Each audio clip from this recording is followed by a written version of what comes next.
Jeffrey does the bare minimum work required for his studies and his job. He has some free time that he could spend productively, but he copes and says that he doesn't have anything else to do. And so Jeffrey plays video games. He scrolls on social media. He watches a bit of porn, but it's not bad for you because you've got to masturbate because it reduces the chances of prostate cancer.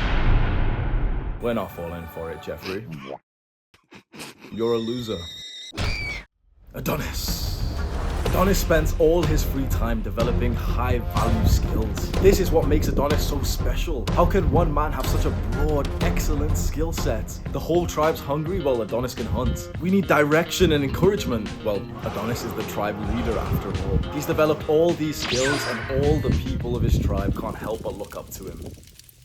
I was the kind of student who, after school would finish, I would do nothing else productive with my day. Maybe if I had homework that I absolutely needed to do, okay, I'd do that. But after that, I would feel like, okay, well, there's nothing else I can really do, so I may as well play video games. Or I may as well, just sit around and just like not do anything and just watch TV shows that weren't. This is the worst part about being a Jeffrey. This is the worst part about like, wasting time. When you're doing things that are bad for you, like watching TV and playing video games, but you're not even really enjoying them. Like when you used to watch like actual TV, like before Netflix came out, and you'd watch like these shitty cartoons, and for the half-an-hour episode, you'd literally just be sat there just watching mouth breathing.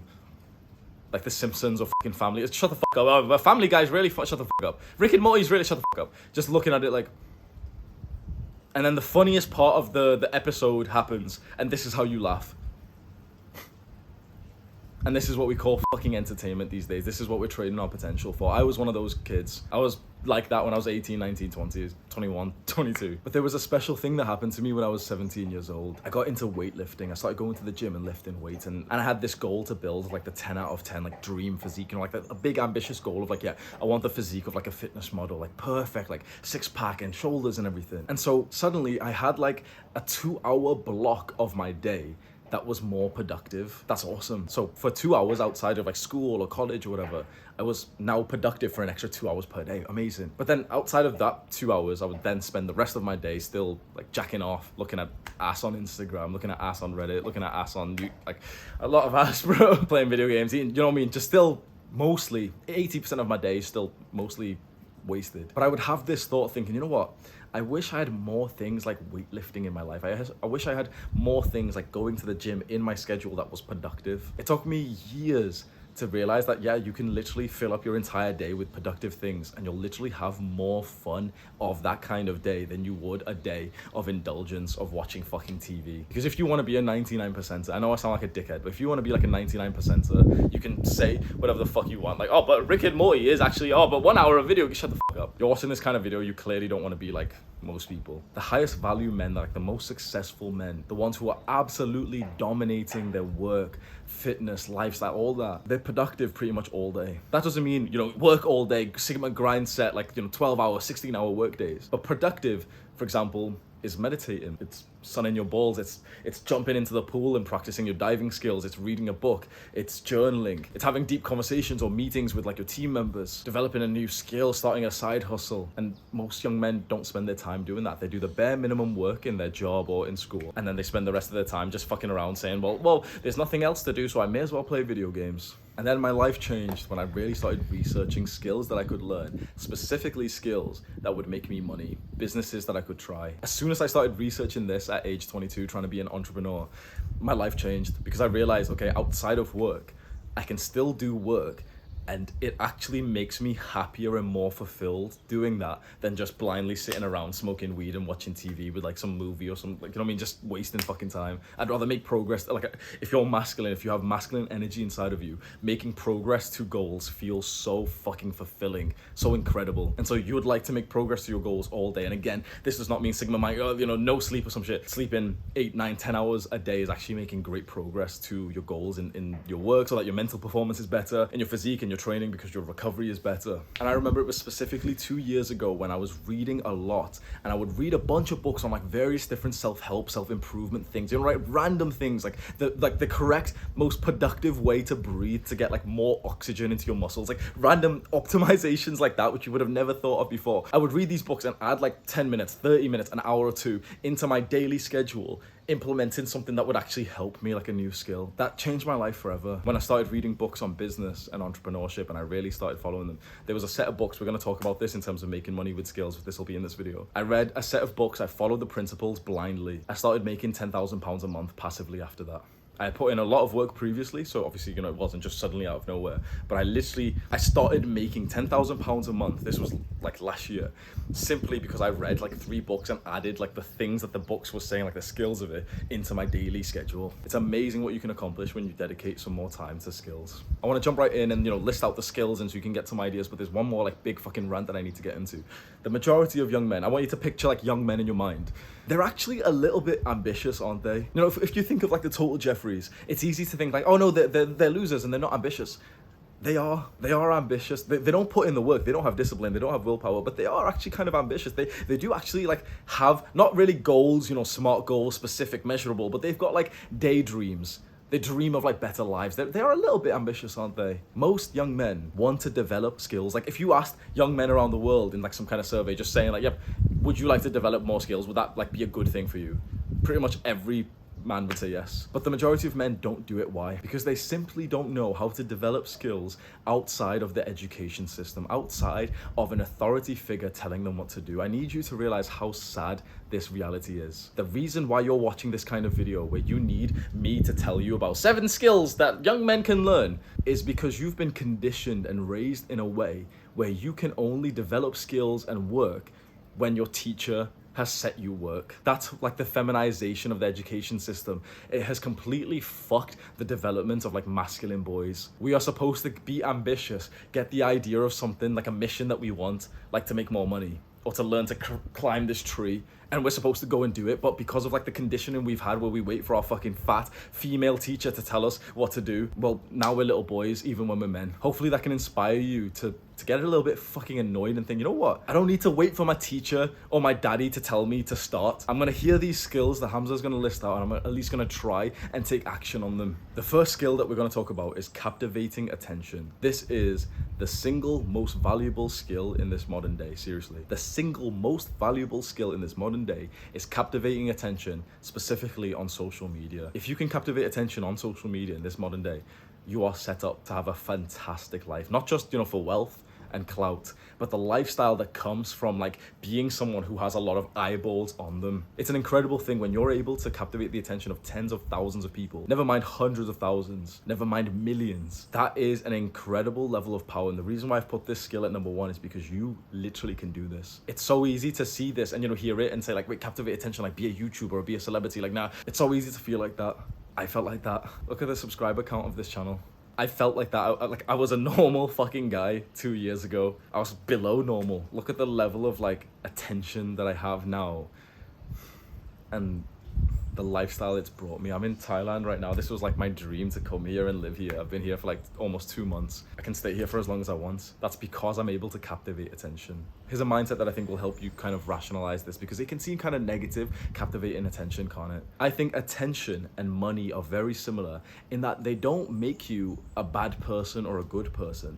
Attention and money simply just amplify the kind of person that you are. Does that make sense? So if you are a good person and you suddenly are captivating way more attention and you're making a lot more money, you'll actually become a better person. You'll likely become a better person because of that. You were a good person before, now you've got a lot of money and you're even more generous. But if you're a bad person and then you captivate a lot of attention, well then you're going to be causing a lot of drama and controversy and like, you know, saying hateful shit. If you're a bad person and you make a lot of money, well then you're going to be wasting a lot of money and doing like degenerate shit. Attention and money simply amplify the person you are. So really ask yourself right now, what would happen if your personality was literally amplified by 10 times?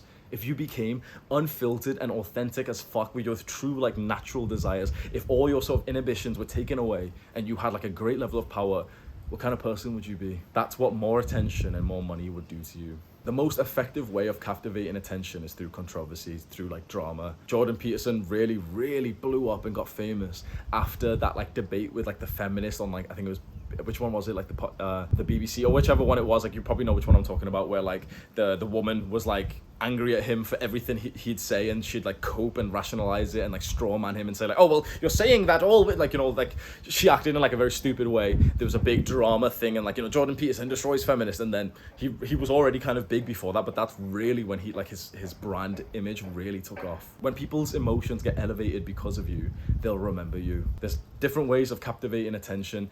The single like most practical, if you want like practical specific way, make social media channels, Twitter, YouTube, have like a large personality, be extremely polarizing. Polarizing is where you push someone to the extremes of loving you and hating you. The reason why most people struggle on YouTube, if you're a YouTuber, you really want to pay attention. The reason why most people struggle on something like YouTube, because they're here, they're not polarizing. They've got people, they're so soft, they're so weak, they're so like scared of saying what they actually feel and they actually think, so that everyone is, you know, they just say general shit so that everyone thinks of this YouTuber and they're like, oh yeah, like he's okay. Maybe I'll watch one of his videos once a month or something. It's nothing. In the modern day, you can't afford not to be polarized. If you're keeping people to somewhat what like where they're like, oh yeah, like, you know, he's nice, or oh, you know, I don't really like him, you're not going to captivate attention. You need to be in the extremes. I'm here. You have to love me, or you have to hate me and think I'm cringe. You have to think that I've like significantly helped you with your life, or you have to think that I'm like an asshole, disrespectful, misogynist, egotistical, whatever. There's two extremes. There's no one who really like, oh yeah, Hamza's like, oh he's kind of good. There's no one who talks like that. It's like, yeah, Hamza changed my life, or nope, Hamza's cringe as fuck, he's a weirdo, he's whatever. You have to be on both, and guess what? Either way, you're watching my videos. Either way, I've got your attention because you're on the extreme sides. If I was here, if I was way more like timid with what I said, way less polarizing, way less extreme, way more of a pussy like most like, you know, big like YouTube, like, you know, soft kind of like people on YouTube and Twitter and all this, well, I'd be here and I might have like a rather large general audience, but there won't be people who would like really be emotionally tied to me. And because of that, the attention value is very lowered. And because of that, the attention that you can gather is very lowered when you're depolarized. You want to captivate attention, post controversial content which polarizes people. The second skill you can learn as a young man is sales. And you've heard this so many times and everyone just kind of says like, oh yeah, sales is good. And they don't explain it in like a practical, like realistic, understandable way, do they? Every time I would always hear the advice of like, oh yeah, learn sales. And then it was like the advice was given by dumbasses who didn't even know what sales was. And so they wouldn't ever expand on like how the fuck you actually learn sales. Like what, like you need to grasp it in your mind, right? Sales, of course, it's about selling something. So first of all, what do you sell and how do you sell it? So you need to first realize, okay, what do you sell? You can sell essentially two things. There's more, but like mainly for like a normal guy watching this, there's going to be two things you can sell. It's a product, like a thing, whether it's like a real life thing, like, oh, I'm going to make my own product of water bottle. I'm going to make my own bath towels. I'm going to make my own like bathrobe. It's a real life product. Or you can sell online products. So that's like digital assets. Imagine you're like some like artist and you make like a drawing and you sell that. Or imagine you make like a online course and like videos and you sell that. Or you can sell services. So there's products. Products is like a specific thing that you sell, like an item or like some kind of online thing. Or services is something you do. So most people sell services. Most people, you know, in jobs, they sell their service of like being an employee. The services you could realistically sell are things like consultation, coaching calls. If you've got some kind of experience, which is very specific. For example, if you've gained 500,000, 100,000 subscribers on YouTube, you could probably do a coaching call with someone like an aspiring YouTuber. It would be a service that you're selling them, and you would sell them your time, your expertise, your knowledge, your wisdom. You can sell products and services. Your mind is blank right now. You know, you're a little bit agitated because you're like, okay, well, yeah, you've just explained it, but it still doesn't make sense. Like, I don't know what I could sell. That's what you've got in your mind, isn't it? I don't know what I could sell. The reason why you have that thought of like, well, I don't know what could I sell then? What could I sell? Product or service? It doesn't make sense. What could I sell? If you have those thoughts, I'm going to be totally honest and slightly insulting. The reason why you have those thoughts is because you're uneducated and you haven't spent enough time developing ideas for this. So many young guys ask this question. I'm like, okay, well, you talk about businesses, Hamza, but like you never give us ideas for shut the fuck up. If you need someone to tell you like 7 business ideas to make 1,000, if you need to watch those kinds of videos, it shows a lot about your character. The way you get ideas on what to sell, you need to go live your life. Sales is all about you selling something that fixes a problem for someone else, that gives them a solution to a pain that they have. So if I made my own brand of water bottles and I said, okay, my specific brand is going to make sure that it doesn't fuck up your testosterone level. You know, like there's that sort of mindset, like water inside of bottles could have like estrogen and it can fuck up your testosterone. Imagine if I made one specific like Adonis brand water bottle. It's a little bit more expensive, but you've got 100% promise that if you drink these, you won't have your testosterone negatively affected. What is the pain that I'm giving you a solution to? The pain is that thought that you have of like, every time you drink a plastic water bottle, you kind of have that thought of like, yeah, I'm pretty sure like, I've heard like my testosterone's gonna get fucked from like drinking this because there's like estrogenic properties in plastic these days. That's the pain that you're having. I'm selling you the solution to that, which is my product. So you would buy my product, I make a profit, and you get some kind of value in return for that. If you think the value in return for your money was worth it, it was like a high ROI, you will keep buying my product. So the way to find out what to sell, what products to make, what services to sell, you need to go and experience some problems and pains in your own life and then think, okay, I'm feeling this pain right now. How could I solve it? So you want some like random idea. Everyone fucking loves like business ideas, and then just because it's like makes you feel productive, but like you're not going to implement them. But here's a random idea. A huge pain, one of the probably the biggest pain in the Western world right now that needs to be solved, which there is a $1 billion industry for, is the sexlessness of most young men. Most young men are totally deprived from sex. The top 5-10% of men are sleeping with like the majority of women, and the bottom 90% of men, the majority of men, if you lined up 100 men, 90 of them aren't having sex. That is the pain that they're having. What is the solution to that? Well, there could be some kind of like dating site, kind of like Tinder, but like way better, which somehow made men so effective at being able to like sleep with girls. Like, bro, you'd make a lot of money if you did that. If you charged £4, $4.99 a month for that. What else? If you made like, don't do this shit, I'm just getting random ideas, but like, oh, well, I'm gonna make like a sex robot for all these lonely, horny men. Well, they've got a pain that they're horny and they're lonely. If you made a realistic sex robot, well then that would be the product that you're selling. How about services? There's a bunch of people trying to start their YouTube channels. If you're already a YouTuber, well then you could sell your wisdom, your expertise, you could coach them, you could consult them, you could be a mentor for them. That's a service. What pains do you have the solution for? You have overcame some kind of pain and problem in your life so far, haven't you? If you think back of like the chapters of your life, there was a particular chapter in your life where you had like a particular pain, like a main pain. Maybe like you kept on eating junk food. Maybe you like couldn't stop smoking weed. There was some kind of pain that you had and you solved it. Sell that solution to the people who are having that pain. This is easier said than done. I could make a 5-hour guide on sales on like, okay, specifically here how you get your first sale and everything. But you're starting to like grasp the mindset of it. So by now with sales, you know that you're either selling a product or a service. Now you need someone to sell it to. How do you find people to sell to? Well, there's a few different ways. You could cold message, like be one of those motherfuckers who like DMs people on Insta. Hey, I saw you liked my page, and if you'd like to click on my link, and you could be one of those people who like cold outreaches people on like LinkedIn. It's a bit cringe.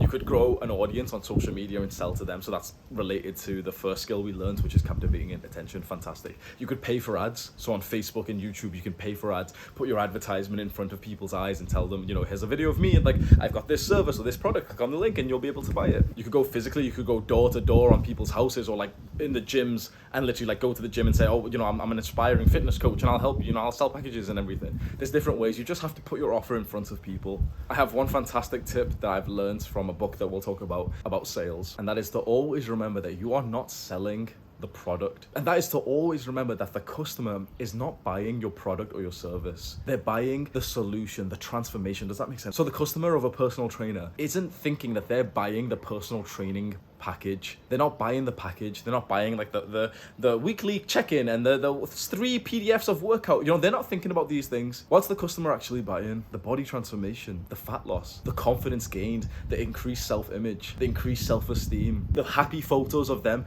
at the wedding for the dress that she wants to fit into.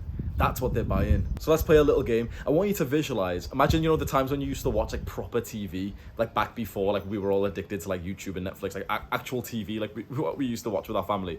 Imagine you see an advertisement, like there's a 5-minute ad in between like cartoon shows and everything. Imagine you see an advertisement for a vacuum cleaner. You can like visualize it in your mind as like a woman vacuuming. Middle-aged women, mothers who watch this advert, what are they buying? Think about it. What is your mother, when she sees this kind of advert, what is she buying? What's she interested in? What is this advert? This advert's got like a woman using a vacuum cleaner. What is they actually selling? This is interesting and very fucking manipulative. What is this advert selling? Visualize an advert for like a vacuum cleaner. A woman's using it right now. And it's like, wow, the new Dyson 3000. It's got like spinning wheels and hot fire and shit like this. Hot fire. Hot wheels. It's got like fucking 360-degree vacuum cleaning and shit. Fast reload. What are they selling? Because it seems okay, well, they're selling the vacuum cleaner. No. What happens after, visualize that advert, right? Visualize some random advert of like vacuum cleaning. What happens after you see the woman use the vacuum cleaner, and it's like, oh, here's the specifics, this vacuum cleaner has got 4 wheels, oh my god. What happens right at the end of the advertisement? The house is now clean, she's vacuumed it. What happens? Her children run in smiling. Her husband comes in and gives her a kiss on the cheek. That is what they are manipulatively selling your mother. Your mother wasn't buying a vacuum cleaner, she was buying a happy family. This is how you sell. There's 2 books I highly recommend that you read if you're interested in this. The Psychology of Selling by Brian Tracy. Brian Tracy is my all-time favorite author. I've read a lot of books. Brian Tracy tops every single author I've ever read before. And the second book is a trilogy. There's like 3 books in this like pack, but the first title of it, which you can search up, is called .com Secrets by Russell Brunson. That book is like a 3-part series. That is the one that helped me start making £10,000 a month passively. As soon as I read the book and I implemented the steps, I literally started making 10K a month passively. Like, I can't take any credit. I literally just followed the blueprints like a dumbass, like step-by-step instructions from this book.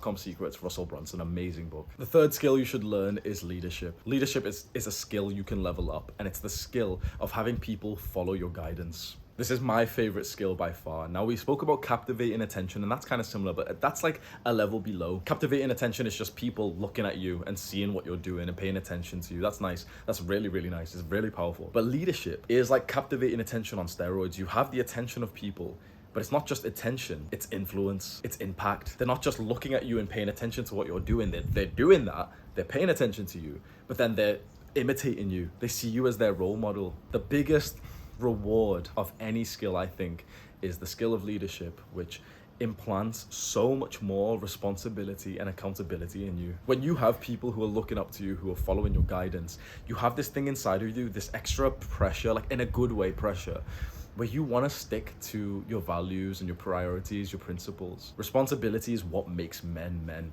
And leadership gives you the greatest responsibility of all. If you pursue leadership as a skill, there is so much personal growth that comes from this, so much purpose. That's so important for young men. Purpose, mission, fulfillment. When you see your followers grow alongside you. So to level up your leadership, you first need people to lead. So this could be people in your life. It could be your friends, your family. It could be someone that you're trying to like mentor. Or it could be people online. You could start like an online movement, as I've done here. What you see in front of you, this channel, is literally my practice of leadership. I started reading books on leadership, and it said, okay, whatever you've been doing, just teach it to the people who are one step behind you. And I never had the intention to like be here 2 years ago. I literally just went on my own self-improvement journey, just wanted to improve myself. Ended up reading a book on leadership, and it essentially said like the most valuable part of self-improvement is when you can get to the point when you can be the leader and help people improve themselves. That's why I started making these videos. Or at least this was like after 6 months of, really like finding, different niches of like videos to make. Because at first I really started making these videos literally just for like online income, just for entrepreneurship. But then after a few months of like reading and developing and like really narrowing in on my niche, that's when I realized like leadership is what I really want to do here. Once you've got some people to lead, you first need to lead yourself. You need to go in a desirable direction that other people want to go into. You take the first step. The way I would always visualize this, I would always kind of see myself almost in like a cartoon of me crossing like a rickety bridge, and you have to like put your feet in particular places that doesn't make the bridge sway too much. I would cross it, learn where to place my feet, and come back and then teach my boys behind me. You set the direction, you make progress, then you come back and lead your boys and tell them how to do it in a better, faster, more safer, more effective way than yourself. The books that you should read for leadership, there is a book called Leadership by Brian Tracy. So Brian Tracy is that author that I mentioned before, who's like my all-time favorite author. This is like a mini book that you can read in literally one day. It's called Leadership, Brian Tracy. Then there is an author who specializes in leadership. His name is John C. Maxwell, and he has like literally 20 different books on leadership. I've read like 5 or 6 of them so far. Very good books to learn about leadership as a skill. The fourth skill you should learn is deep work, and this is the skill of staying focused whilst you work. I know it seems really unsexy, and you're thinking, oh well, okay, the video's a bit dead now, like I'll click off and watch some other bullshit. Trust me when I say this might be one of the most valuable things you could pay attention to. Your ability to do deep, focused, undistracted work right now determines your success in life. The majority of people work in a way that once you take this skill, once you really level it up, you'll be looking at people and literally saying like, you're a loser. You'll be looking at someone, right? You'll be seeing their work habits and literally thinking like, you don't want to stay a loser anymore, but you're working like an idiot. Why do you keep checking your phone halfway through this task. Like imagine if we're all like authors, to make it linear, right, like consistent. Imagine we're all authors, we're all writing books, right? The best way to write, to deeply focus on your work, is to literally open up the document where you're going to be writing, and to literally do nothing else for about 2 hours of literally just focus writing. Your eyes don't move away from the screen, you don't check your phone, you don't open another tab, you don't have notifications that ping off in your fucking ear, you don't have someone walking past, you don't have your mother walking in and asking you some questions or something. You focus, you literally don't take your eyes off the words of the page. Boom. 2 hours, you would get an incredible level done. You would probably get more done in 2 hours doing that than most people do in 8. There was a study once, some research that said that most 9-to-5 workers who work 8 hours a day actually only produce about 2.5 hours of value. They waste about 5.5 hours because of like shitty work practices. How long does it take you to check your phone once you're working? How long are you distracted for when you check a text message? You'd think 10 seconds, right? Imagine you're writing, just to make it simple. Yeah? You're writing, you get a text message, you check it, it's a 3-sentence text message, it literally takes you 5 seconds to read, you maybe send a quick reply, boom, 10 seconds, right? So yeah, 10 seconds is insignificant. The real fact is that you lose around 15 minutes of productivity because you lost your flow, your momentum. You were deeply focused in this piece of work, writing these words, writing this story, this book. And when this text came, your brain's power has just been ripped away, your momentum, your snowball effect has just been ripped away, and you've just reset your momentum. This is how most people, like, I remember being in high school once, this made me fucking cringe, and I was in a class once, and the teacher asked a student next to me how long his homework took him. And I don't know why the fuck he said this, because it was so fucking cringe. He said like, oh, what, including Facebook breaks, miss? Like including, like, so she asked him how long his homework took him to do. And he said, well, does it include the time that I took off to like go onto Facebook for a bit? I found that cringe without even knowing the concept of deep work. But you don't want to work like that, students. You don't want to have fucking Facebook breaks. The best way to work, if you want to accomplish something true, like some great work in your life, the best way to work, wake up, don't eat anything. Maybe have black coffee, like stay fasted. Don't have like your body like digesting food, especially not like carbs and shit. Wake up, stay fasted, drink black coffee, and literally just single-handedly focus on this task with absolutely no distractions. Your eyeballs don't even fucking move away from the screen. You don't open like another tab. Full focus. If you try that, I know it seems insignificant right now, but if you've tried it already, then you'll never fucking go back to normal work, would you? And if you haven't tried it, if you just try it, literally full focus, you'll be like, what the fuck? How did I just literally accomplish more than I usually do in a few days? In 2 hours. Most people won't do this. If you're gonna do this, there's a few rules that you absolutely have to follow. I'm gonna be kind of offensive. It really says something about you if you haven't implemented some of these things already. Number 1, turn your notifications off. I'm gonna be fucking honest, right? Right here, right now. If your notifications are enabled on your phone, so if you've never went through your phone settings and turned your notifications off, you are a fucking Jeffrey. I want you to just feel a bit shit about yourself, because no fucking YouTuber will say this to you, would they? Everyone's gonna be nice and soft and shit. I want you to like take this fucking seriously. The Hamza thinks you're a fucking Jeffrey because you haven't turned your notifications off. And then the next one is your phone on Do Not Disturb? If it's not on silent, if your phone is on loud, Hamza thinks you're a fucking Jeffrey. Now you can stay like that, or you can, Hamza's evaluation of, fine. If you don't care about my evaluation of you, fine, fair enough. But if you do kind of think, but I don't want to be a Jeffrey, it takes you 5 seconds to make this progress. It takes you 5 seconds to go into your phone settings, turn off your fucking notifications. You do not need that. Those notifications that are coming in from Instagram and all these fucking apps you have on your phone are not worth the fulfillment you would get from having this deep focused work where you're actually accomplishing like your true ambitious goals. If you respect yourself and the work that you could create, you will not allow yourself to be distracted, to be pulled away from your focus by shit like fucking notification. I said this to Sam. I was kind of mean to him, but I said like, bro,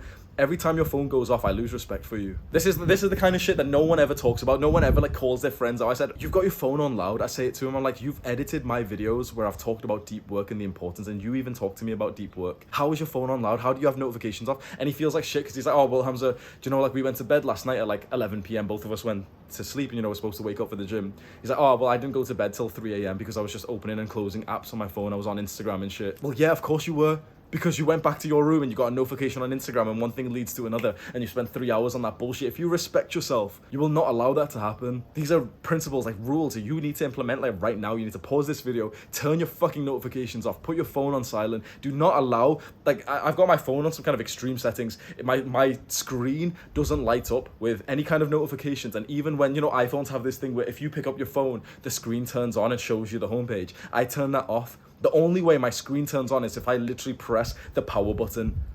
There's often times when I'm working where I don't even like think of my phone for like 4 hours. I remember when I was back home. So right now I'm like traveling, but when I was back home, the one thing I would do is when I was working, I'd grab my phone, literally like put it underneath my bed covers so that it wouldn't be in my fucking sight, because I respect my time, I respect my focus. This might seem insignificant. I want you to right now just visualize the guy who does shallow work.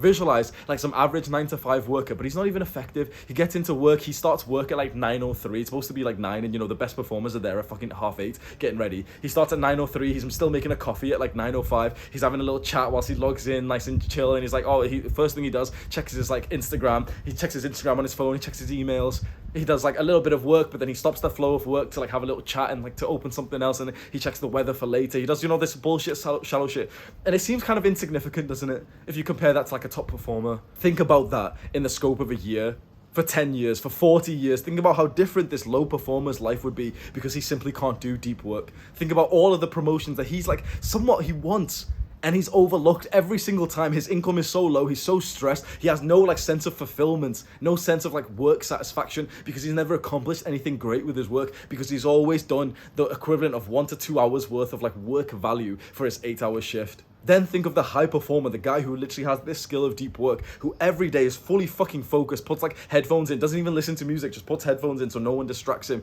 He's focused on this task for like 90 minutes at a time. Then he has a quick break, he goes to the toilet, drinks some water and stuff, and then he's like back in, zoned in for another block of deep work. Think about the promotions this guy gets fucking picked for, and his self-image grows with every time that he's like, you know, his discipline and his focus and his work is recognized by his boss. Imagine this guy's an entrepreneur and he's waking up fucking early, just so focused on accomplishing something. There is a full-on life-changing benefit, like this fulfillment that comes from being able to do focused deep work, and you probably can't do it. The way that your workday will be structured when you're doing deep work is that you can't be in this deep, you know, this sort of pretty exhausting state of focus work all day like most normies. The reason why normies work 8 hours a day, the reason why Jeffrey feels productive when he's done like a 16-hour Sigma grind set day, is because they're doing shallow work. You can only do deep work. It's said by the author who made this book that the full-on experts can do deep work for about 4 hours a day. Everyone who reads the book then says, okay, well, I'll do 4 hours a day. If you consider yourself an expert. I'm not an expert. I can do deep work for about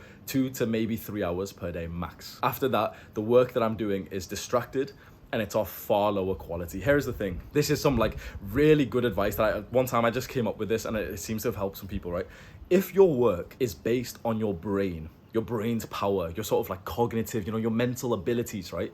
You should work like a lion. If your work is based on your body, your endurance, your ability, you know, to like be in a factory or a construction site and to push things and, you know, to hit things, you should work like a donkey. That's not supposed to be an insult, but a donkey works all day to somewhat of like a shallow level. The lion works for literally sprints, fast, aggressive, 20-second sprints, and then rests and recharges. If you are off the modern knowledge worker, you're an intelligent, like brain-powered kind of guy, your work is all based around like your mental capabilities, your thoughts, your decisions. Me speaking to you right now is like not really using my body. It's not my body that's making me like progress right now, it's my brain. You need to have like this deep work routine where you work a couple of hours and you spend the rest of your day recharging and getting ready for the next blocks of deep work tomorrow. The majority of people don't do this. Still, students, especially students, are fucking idiots these days. If you're a student, chances are you have been fucking yourself over with studying. Students, I hear this especially where they'll say like, oh, well, I study for 12 hours. No, shut the fuck up. If you study for more than like 6 hours a day, you're an idiot. The best students study for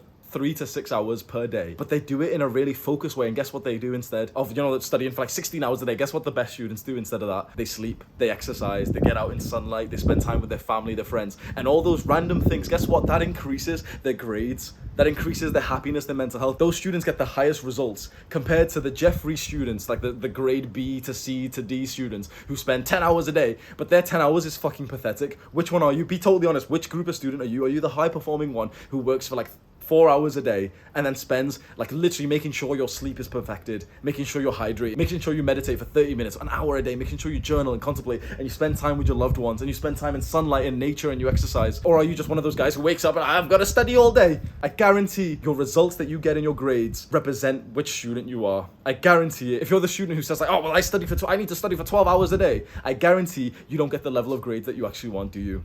You need to switch over. If you're someone who works with your brain, which is students, businessmen, people in careers in like office jobs, you need to switch over to this deep work focus where we focus entirely on like the most important tasks for 2 to 4 hours a day, and then we spend the rest of our day resting and recharging for tomorrow's deep work. This will change your work life forever. The book to read to develop this skill is called Deep Work by Cal Newport. 10 out of 10, life-changing book. I can't recommend it enough. The fifth and final skill that we're going to talk about is discipline. If you don't have discipline, the other skills that we've mentioned and every other skill that you could possibly think of is incapable for you to achieve. As a man, you absolutely need discipline. So discipline is the skill of doing the hard work, especially when you don't feel like it. And it's that specific word that you need to pay attention to, especially. It's only discipline if you specifically don't feel like doing that productive thing. Does that make sense? So, for example, if you want to go to the gym, if you're hyped to go to the gym, it's not using discipline. But if you wake up today and you don't want to go to the gym and your brain is processing those like weak Jeffrey thoughts, like, oh, maybe we'll go later on after I eat that meal, and like, oh, maybe I'll skip it and like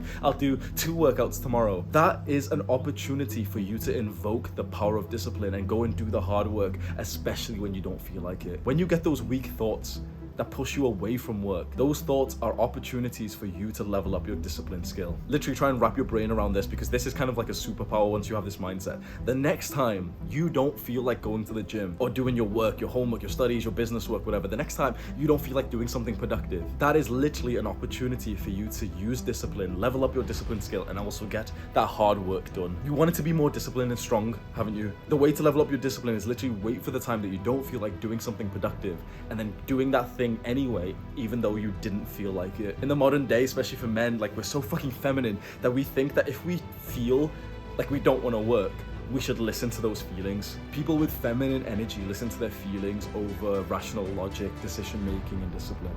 Choose which one you want to be. And this is the skill that will make you stand out the most. Because most people, young men especially, are just undisciplined. Most young men have got so much feminine energy, they just rely all on their feelings. This is why most young men are so fucking down bad. They feel like watching porn, so they watch porn. They don't feel like doing their work, so they don't do their work. Fuck your feelings.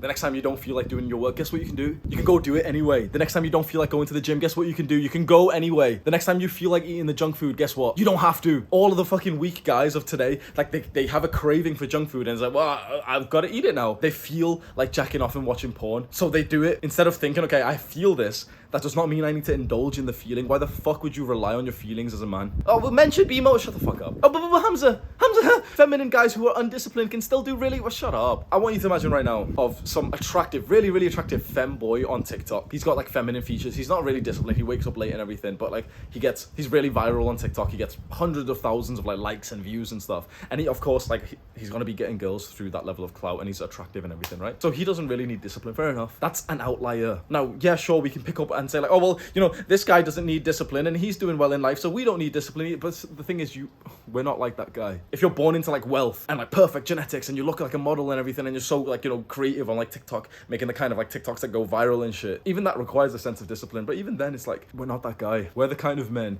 we need discipline and hard work to develop ourselves to get to the point where we are successful. The books to read to level up your discipline skill is Can't Hurt Me by David Goggins. Fantastic book. It's more of like a story book, which really like lets you follow along like the story of a guy becoming like incredibly disciplined. And then also the book Hard Times Create Strong Men. The first chapter of this book, this book is fucking huge, but the first chapter of this book, and it's written by the author Stefan Ornio, the first chapter is about work, and it's essentially telling you, okay, work with discipline. Stop waiting for your fucking feelings. Work with discipline. That is your purpose as a man. Those are 5 key skills that I think all young men should develop. If you've got any other ideas, maybe like, I'm sure there's going to be a bunch of guys who are like reading the comments. If you're certain that I've missed like a really important key skill that young men should develop, you can maybe comment and hopefully it could help someone. These are skills that I've developed in myself. The reason why I was able to develop these skills is because I had like the belief that I could. It's very important for you to just take a second right now and just ask yourself, really like think of this, right? What is your brain's response to hearing all of this, all these skills? Are you excited? Do you feel like, yeah, this is so sick, I'm gonna learn this? Or were you getting like a lot of negative thoughts and limiting beliefs? Like, oh no, like,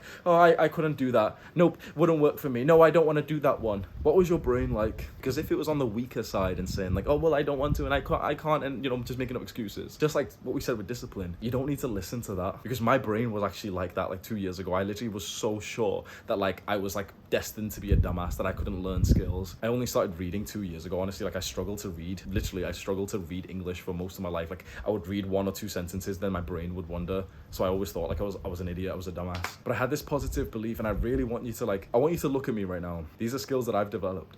I'm not special. If I could have developed these skills as someone who literally performed very bad in school, who couldn't even read more than 2 sentences without like my brain wandering off and thinking about irrelevant shit, who had mental health problems. If I was able to develop these skills, you can too. I am not special. You can do this. You can develop these skills and you can have like a full day of like productive yet fun, exciting, fulfilling things. You could have your entire day just dedicated to like growth, and you would literally have fun doing it. If you're the kind of guy who's watched this video this far, trust me when I say, obviously 100%, like make sure you're sleeping, make sure you're recovering, you're spending time, like, you know, turned off, everything's turned off, you're just enjoying peace and nature and everything.